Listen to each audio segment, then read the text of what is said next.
Ayaw mga pisan, bali na pisa lang ay lilima at yung 4 ay bugok. Ay di ililipat na natin sa ating ginawang brother. Ay siya, tara. Bali mga pisan, aray ang ating ginawang brother. Aray binalutan natin yung plastic cover. Tapos aray ay yayamanin. Ay babasagin eh.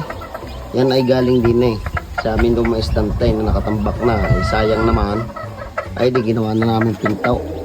At ito nalagyan akong plastic cover para ang hangin hindi makapasok.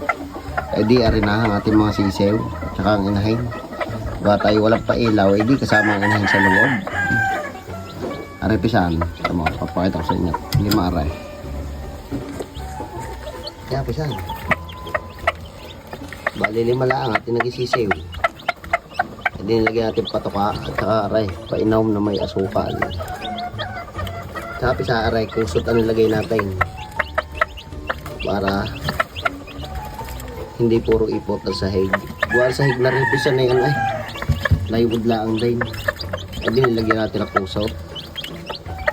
Ay sana na may mabuhay ring 5 aray. Ay siya, yun lang mga pisan. Thank you.